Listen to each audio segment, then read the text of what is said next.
నవనిర్మాణ దీక్షను సీరియస్ గా తీసుకోవాలని మంత్రుల్ని ఆదేశించారు ఏపీ సీఎం చంద్రబాబు నాయుడు. సొంత జిల్లాతో పాటు ఇన్ఛార్జ్ జిల్లాల్లోనూ పాల్గొనాలని మంత్రులకు సూచించారు. సుదీర్ఘంగా సాగిన ఏపీ కేబినెట్ భేటీలో విభిన్న అంశాలపై చర్చ జరిగింది. 10 మంది లోపు విద్యార్థులు ఉన్న పాఠశాలలను విలీనం చేయాలని కేబినెట్ నిర్ణయించింది. అలాగే నీటి సంఘాల ఎన్నికల చట్టంలో మార్పులకు కేబినెట్ ఆమోదం తెలిపింది. గుజరాత్ తరహాలో నీటి సంఘాల కాలపరిమితి 5 ఏళ్లకు పెంచాలని నిర్ణయించారు. అలాగే రాష్ట్రంలో సీసీ కెమెరాల ఏర్పాటుకు సంబంధించి విధి విధానాలు సిద్ధం చేయకపోవడంపై సీరియస్ అయ్యారు సీఎం. రియల్ టైమ్ గవర్నెన్స్ లో కూడా ప్రభుత్వ ఆలోచనలకు అనుగుణంగా పనిచేయటం లేదని అసంతృప్తి వ్యక్తం చేశారు చంద్రబాబు. అగ్రిగోల్డ్, ఇన్పుట్ సబ్సిడీలపై కూడా కేబినెట్లో చర్చ జరిగింది. కొత్తగా 2437 పోస్టుల భర్తీ కోసం 17 నోటిఫికేషన్లు విడుదల చేసింది టీఎస్పీఎస్సీ.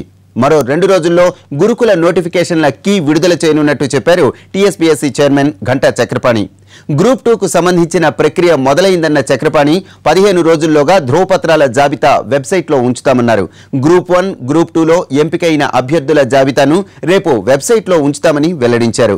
గ్రూప్ 2 అభ్యర్థులను 1:3 నిష్పత్తి ప్రకారం సర్టిఫికేట్ వెరిఫికేషన్కు పిలుస్తామన్నారు. ప్రక్రియ మొత్తం పారదర్శకంగా జరుగుతుందని, దళారులు పైరవీకారులను నమ్మవద్దని సూచించారు చక్రపాణి.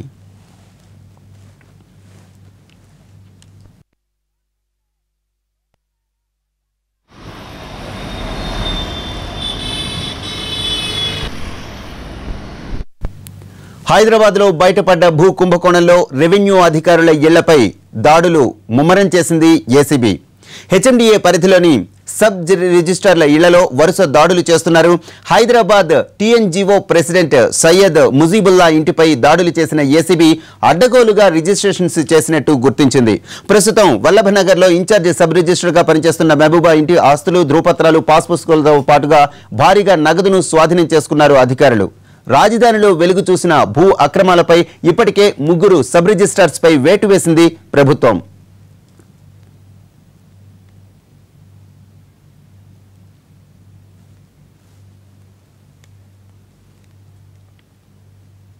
ఇన్ఛార్జ్ సబ్ రిజిస్ట్రార్గా ఉన్న ఈ ముజీబ్ రిజిస్ట్రేషన్ శాఖలో మాస్టర్ మైండ్ అని పేరు.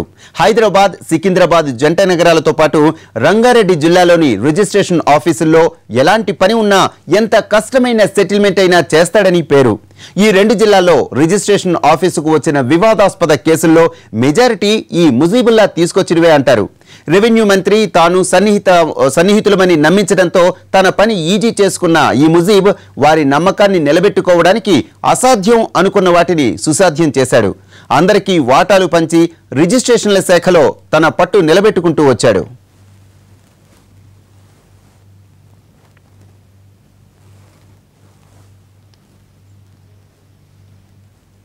ఓవైపు రెవెన్యూ మంత్రి పేరు వాడుకోవటమే కాకుండా మరోవైపు టీఎన్జీఓ ట్యాగ్ కూడా భీభత్సంగా వాడేశాడు. ప్రస్తుతం టీఎన్జీఓ హైదరాబాద్ ప్రెసిడెంట్గా ఉన్నాడు ముజీబ్. అదే అతని ఆయుధం. సంఘాన్ని అడ్డుపెట్టుకొని చెలరేగిపోయాడు. ఎవరైనా అడ్డు చెబితే ఉద్యమంలో ఎంతో చేశాను, ఈ మాత్రం పని చేయవా అంటూ బెదిరిస్తాడని ప్రచారం. దీంతో టీఎన్జీఓ రాష్ట్ర నేతలు ముజీబ్కు అడ్డు చెప్పలేకపోయారు. 2 జిల్లాల్లోని రిజిస్ట్రేషన్ ఆఫీసులను తన గుప్పెట్లోకి తీసుకున్న ఈ ముజీబ్ రిజిస్ట్రేషన్ శాఖలో చిన్న పోస్టు. ఎప్పుడో ఆఫీసుకు వెళ్లడని ఆ శాఖలో ఉద్యోగులే చెబుతూ ఉంటారు. అదేమని అడిగితే మళ్లీ టీఎన్జీఓ నాయకుడిని అంటూ దబాయిస్తూ ఉంటారు. మరో విచిత్రం ఏమిటంటే ముజీబ్ పని చేసేది రంగారెడ్డి జిల్లాలో, టీఎన్జీఓ అధ్యక్షుడు మాత్రం హైదరాబాద్ జిల్లాకు.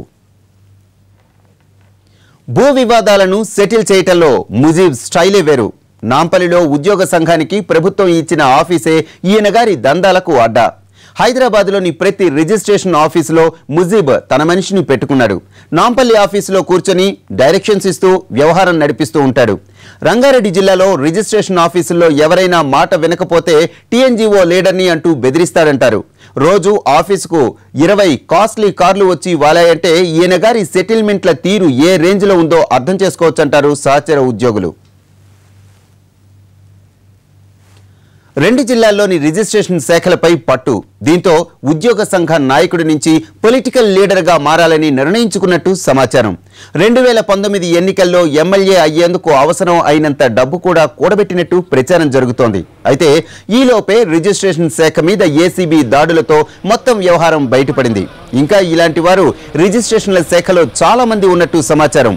మియాపూర్ భూ కుంభకోణం తర్వాత ఇలాంటి వారి చిట్టా బయటపడుతోంది.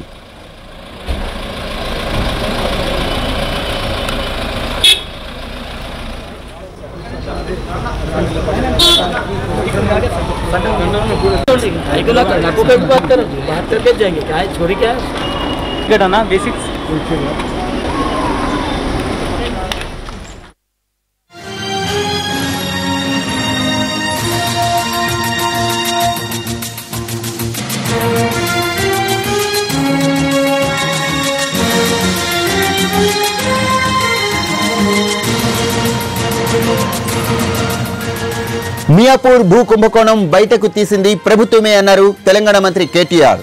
ఈ కుంభకోణంలో బాధ్యులెవరున్నా చర్యలు తీసుకుంటామన్నారు ఆయన. మంత్రులపై ఆరోపణలు కాదు, ఆధారాలుంటే చూపించాలని సవాల్ విసిరారు కేటీఆర్. కోట్ల కుంభకోణం అని మీరు ఏదైతే అంటున్నారో దాన్ని బయటకు తెచ్చింది ఎవరు? గవర్నమెంట్ కదా.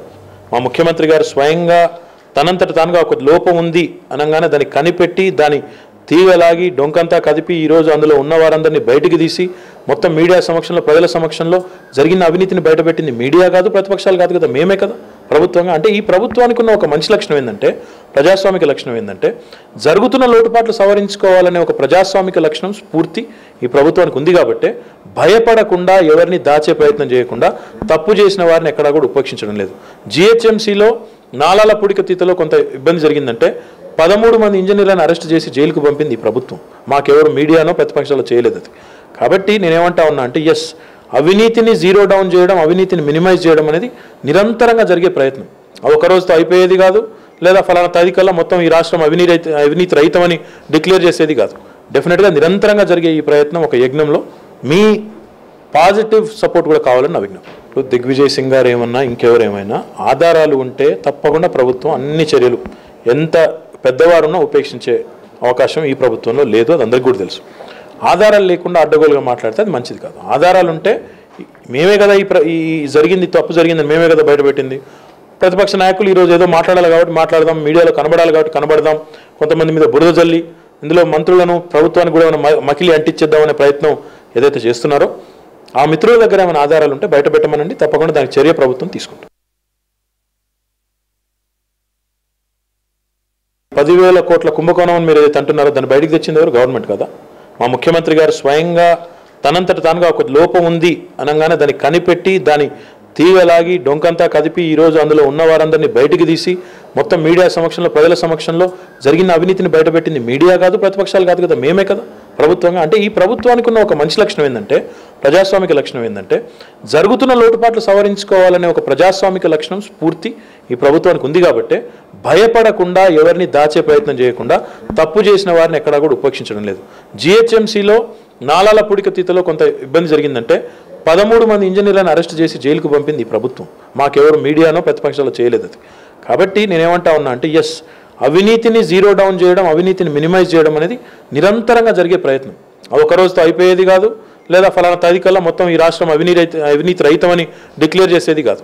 డెఫినెట్గా నిరంతరంగా జరిగే ఈ ప్రయత్నం ఒక యజ్ఞంలో మీ పాజిటివ్ సపోర్ట్ కూడా కావాలని నా విజ్ఞప్తి. ఇప్పుడు దిగ్విజయ్ సింగ్ గారు ఏమన్నా ఇంకెవరేమైనా ఆధారాలు ఉంటే తప్పకుండా ప్రభుత్వం అన్ని చర్యలు ఎంత పెద్దవారున్నా ఉపేక్షించే అవకాశం ఈ ప్రభుత్వంలో లేదు. అది అందరికీ కూడా తెలుసు.